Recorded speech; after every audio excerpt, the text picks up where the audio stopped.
Everyone, पिछले class में हमने सिंपल प्रेजेंट के स्ट्रक्चर के विषय में चर्चा की है और इसमें हम लोग इस चीज को देखे थे कि सिंपल प्रेजेंट का जो अफर्मेटिव फॉर्म होते हैं इसके तीन रूप नजर आते हैं।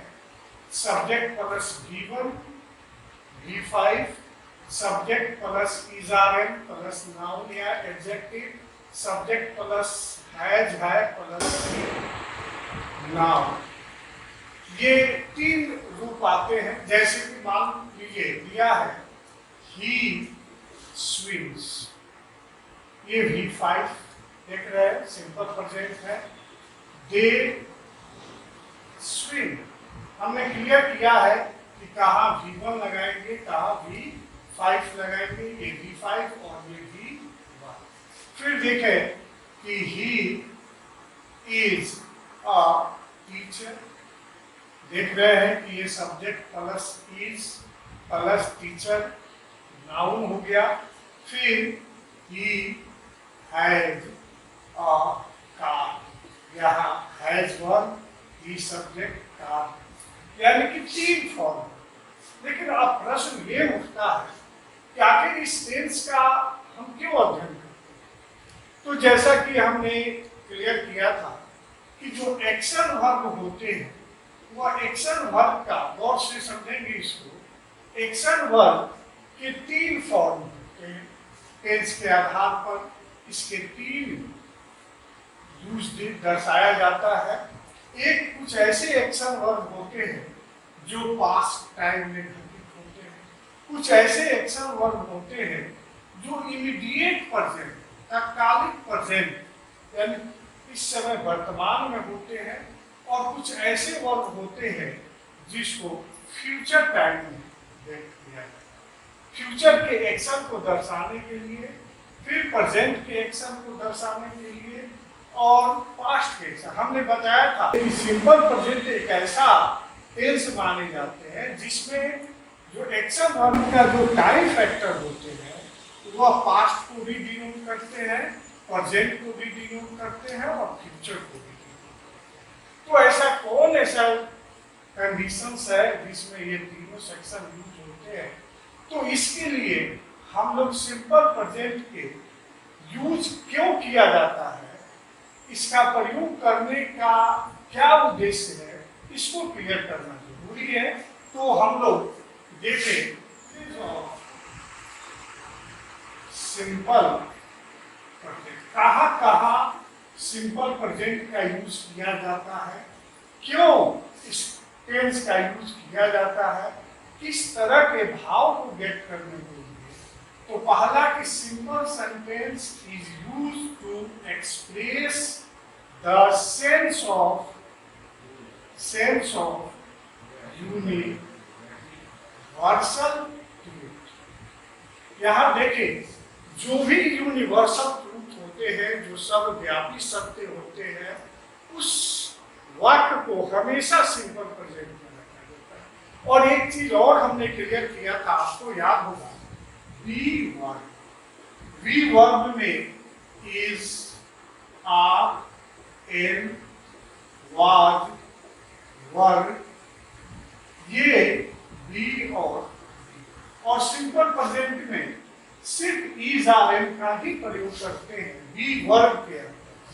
तो देखें कि यूनिवर्सल ट्रूथ जो सर्वव्यापी सत्य होते हैं वैसे कथन, जैसे the sun rises in the east, the earth moves round the sun। Example देखें, यूनिवर्सल ट्रूथ यानी कि सर्वव्यापी सत्य, ऐसे कथन जो बिल्कुल सर्वव्यापी सत्य होता है वैसे कथन को सिंपल प्रेजेंट में, जैसे the sun rises in the east, the sun rises in the east। यहाँ पर वाक्य ये यूनिवर्सल ट्रूथ है कि सूर्य पूरब में उगता है। आप ये चीज और हम लोग देख रहे कि एक प्रक्रिया है और उस प्रक्रिया के अंतर्गत हम लोग देखे हैं कि 12 टेंस होते हैं। यहाँ गौर करना है, आगे हमको इसकी काफी जरूरत होगी। 12 टेंस होते हैं और आपको हम एक हम एक्शन वर्ब दे रहे हैं, राइट। तो इस राइट वर्ब से आप कितने टेंस का निर्माण कर सकते हैं? तो डिफिनिट है, प्रेजेंट के 4, पास्ट के 4 और फ्यूचर के 4, यानी कि एक वर्ब से हम 12 टेंस का निर्माण कर सकते हैं। जैसे he writes, he is writing, he has written, he has been writing. 12 tense का हम कैसे, जैसे कि एक एग्जाम्पल में देख ले, दिया हुआ है the earth, D2 round the sun. हम लोग क्वेश्चन का पैटर्न भी देखें। एक पैटर्न ये है कि आपके सामने हम मूव शब्द का यूज कर रहे हैं। अब इस मूव शब्द से जो वर्ब है, एक्शन वर्ब है, इससे आप 12 टेंस का निर्माण कर सकते। तो उन 12 टेंस में कौन ऐसा टेंस होगा, कौन ऐसे टेंस के फॉर्म होंगे जो ग्रामर की दृष्टि से सही होगा? तो देख रहा है अर्थ, पृथ्वी, मूव माने घूमना, राउंड चारों तरफ, दर्शन यानी सूर्य। तो ये क्लियर हमको इशारा कर रहा है यूनिवर्सल ट्रूथ के लिए। और हम जब V1 की सहायता से सिंपल प्रेजेंट बनाते हैं तो सब्जेक्ट प्लस V1 या V5 होते हैं, यानी कि द अर्थ है तो यहाँ पर होना चाहिए मूव्स। ये सिंपल, यही चीज आपको बड़े बड़े है ना लैंग्वेज में, सेंटेंस में दे दिए जाते हैं कॉमन एरर में। इसका ये भी प्रॉब्लम एक प्रोसेस है, आप देख रहे हैं एग्जाम का पॉइंट है, D2 दे दिया और यहाँ A, D, C, D इस तरह ऑप्शन दे देता है एग्जाम में, और लिख दिया इज मूविंग, फिर लिखा मूव, फिर लिखा मूव्स और फिर लिखा। इस तरह के भी एग्जाम में प्रश्न पूछे जाते हैं। तो हम लोग यहाँ भी अगर सिलेक्शन करना हो, इज मूविंग हो नहीं सकता है क्योंकि ये यूनिवर्सल ट्रूथ है। जब भी होगा तो क्या होगा? तो याद रखना है कि जितने भी यूनिवर्सल ट्रूथ है वह सिंपल प्रेजेंट में जाते हैं। जैसे एक और देखें, दिया है मैं मौका, आपके पास हमने दे दिया थी और कहेंगे क्या वर्ब का सिलेक्शन करें। तो हम लोग जानते हैं कि वी वर्ब के अंतर्गत is, are, am, was verb, be, been, been, इतने वर्ब्स आते हैं। तो हम लोग देखेंगे कि इससे कौन सा भाव व्यक्त हो रहा है। मैं, मनुष्य, मॉडल, मरणशील। क्लियर है कि यह हमें यूनिवर्सल ट्रूथ की ओर ले जा रहा है। तो बी वर्ब के इस फॉर्म का, यानी तो आर फॉर्म का प्रयोग होना चाहिए या एम फॉर्म का। एम तो लग नहीं सकता है क्योंकि आई नहीं है, आर नहीं लग सकता है क्योंकि मैन सिंगुलर है। तो जब भी होगा तो फिर देखें, कुछ और एग्जाम्पल देखें। दिया है मैं, टू हैंड्स। अब यहाँ पर एग्जाम्पल देखें, हैव दिया हुआ है। हैव के भी 3 फॉर्म हो गए, हैज, हैव और हैव। तो यहाँ भी यूनिवर्सल पॉइंट है, मैं, टू हैंड्स, 2 हाथ, यूनिवर्सल ट्रूथ की ओर ले जा रहा है। तो ऐसी स्थिति में उसी तरह देख लें, milk is white, universal fact है, प्रेजेंट इन डिफिनिट। यानी कि यह कॉन्सेप्ट माइंड में रखता है कि जो भी शब्द व्यापी सत्य है उसकी, उस वाक्य को हमेशा सिंपल प्रेजेंट में रखना। पहला कंडीशन। दूसरा कंडीशन जो है हैबिचुअल एक्शन। हैबिचुअल एक्शन या और भी इसमें कई रेगुलर एक्शन, जो बार बार वह एक्शन होता है, या रिपीटेड एक्शंस जो होते हैं उस भाव को व्यक्त करने के लिए सिंपल प्रेजेंट का प्रयोग किया जाता है। As for example, Mohan comes here every day। ये देख ले, एवरी डे, प्रत्येक दिन मोहन यहाँ आता है। ये हैबिचुअल एक्शन है, मोहन का आना हैबिट है, तो यह सिंपल प्रेजेंट। हम ऐसा कभी नहीं लिख सकते हैं इज पर, नहीं लिख सकते हैं, क्योंकि यह हैबिट को दर्शा रहा है। तो जब भी होगा क्या, जैसे my mother reads the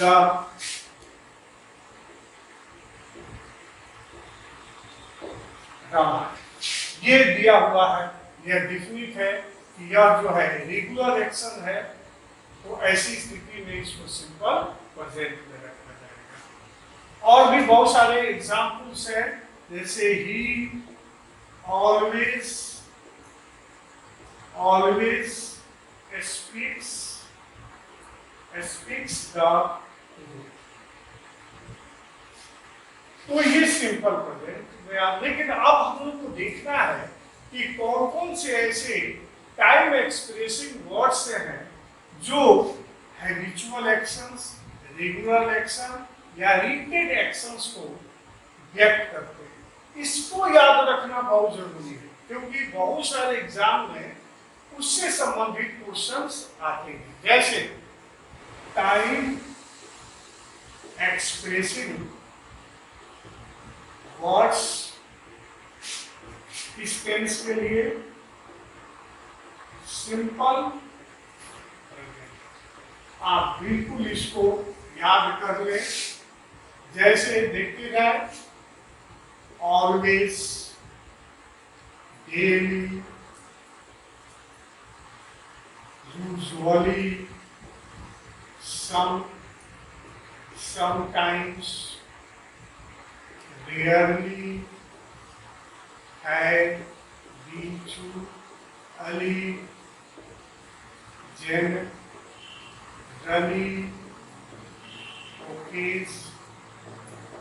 occasionally,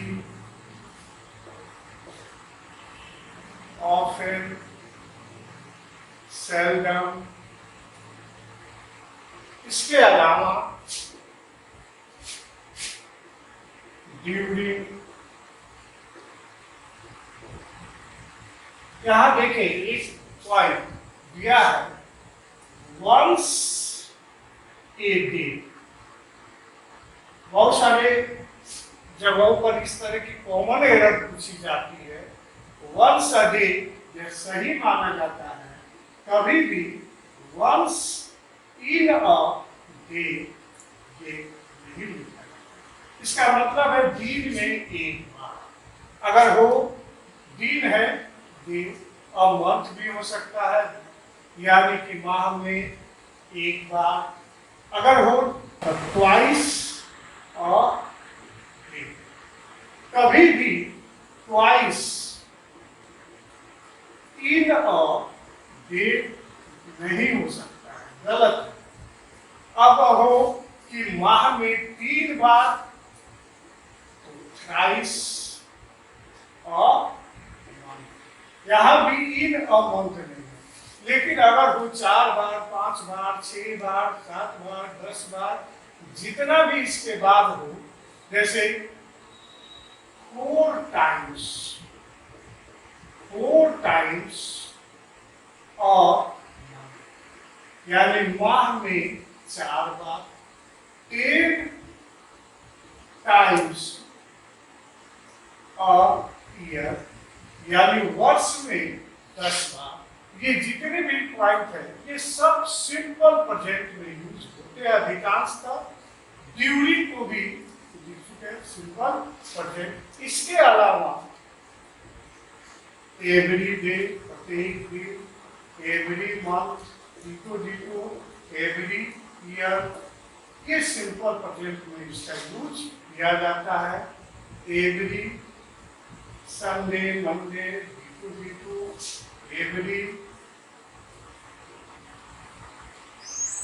every June, every morning, never, hardly,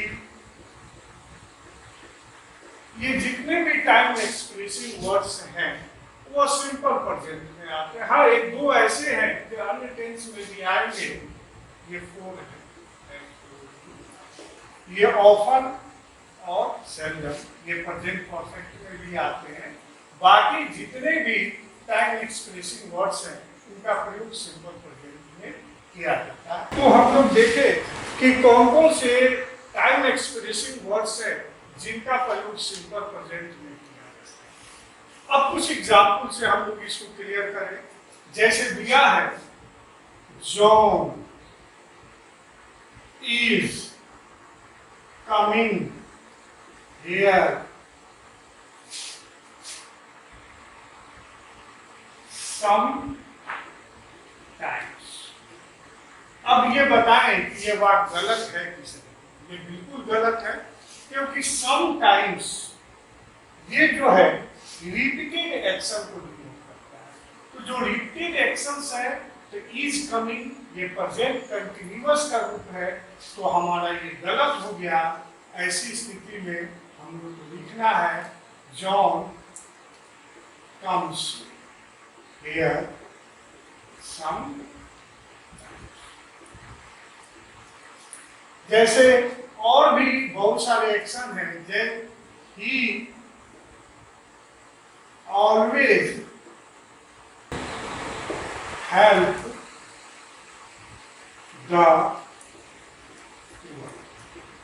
helps the. तो ये देख रहे हैं ऑलवेज, ये डिनोट करता है ये सिंपल प्रेजेंट है। अन्य किसी टेंस में इसका यूज करेंगे गलत हो जाएगा। She usually is singing a song. देख ले, ये बात गलत है, क्योंकि यूजुअली आ गया। यूजुअली का प्रयोग सिंपल प्रेजेंट में किया जाता है, तो होना चाहिए सी यूजुअली सिंग्स अ। तो हम लोग दो पॉइंट देखें। एक, simple present is used to express the sense of universal truth. Simple present is used to express the sense of habitual action, repeated action को डिनोट करने के लिए। और तीसरा जो पॉइंट है वह देखें,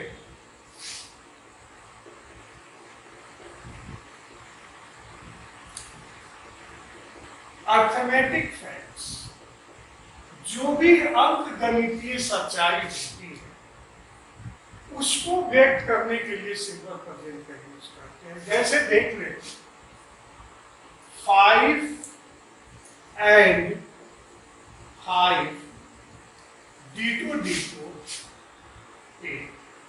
और यहां पर मेक दिया हुआ।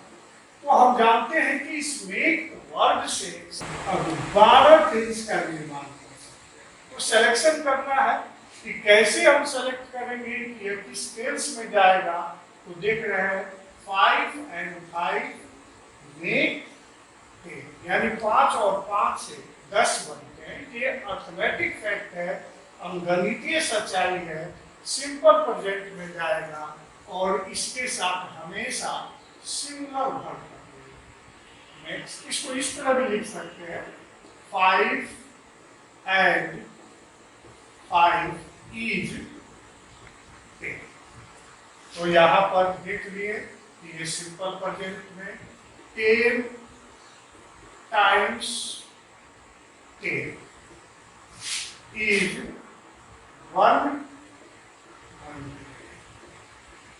10 गुने 10 कितने, 100 होते हैं। तो ये जो है हम लोग का अर्थमेटिक फैक्ट है, 5 plus is ten.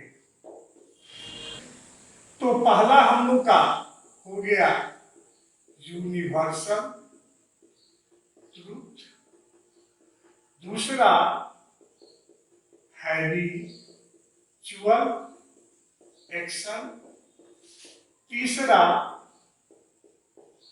Arithmetic fact. अब चौथा जो पॉइंट है हम लोग देखें वह simple present, SCIEN, scientific fact. जितने भी वैज्ञानिक सच्चाई होती है उसको हम लोग सिंपल प्रेजेंट में रखते हैं। जैसे हम लोग देख लें, water boils at 100 degree Celsius. ये साइंटिफिक फैक्ट है। तो डिफिनिट है कि यह वाक्य जो है सिंपल प्रेजेंट में होंगे। जैसे water freezes at 0 degree Celsius. तो इस तरह साइंटिफिक फैक्ट को व्यक्त करने के लिए भी सिंपल प्रेजेंट का यूज करते हैं। तीसरा जो हम लोग देखें वह है जनरल फैक्ट। जो साधारण सच्चाई होती है उसको भी हम लोग सिंपल प्रेजेंट में रखा जाता है। जनरल फैक्ट वैसी सच्चाई जो सब लोग के लिए वह प्रस्तुत होती है तो वह फैक्ट नजर आती है। जैसे एज फॉर एग्जाम्पल देख ले, sugar is sweet, general fact है। जैसे आयरन इज हार्ड, ये जनरल फैक्ट है। जैसे हम लोग देख ले, वाटर इज वाइट। तो जो जनरल फैक्ट्स होते हैं वह भी सिंपल प्रेजेंट में होते हैं। जो साइंटिफिक फैक्ट होते हैं वो भी सिंपल प्रेजेंट में होते हैं। ये हम लोग का आज का क्लास हुआ, इसको आप लोग देखें। फिर इसका एडवांस स्टडी जो है, जो क्लॉज के आधार पर टेंस का जो सिलेक्शन या टेंस का सिंपल प्रेजेंट या किसी भी टेंस का जब सिलेक्शन करते हैं तो किन किन चीजों पर ध्यान रखना होगा, ये नेक्स्ट वीडियो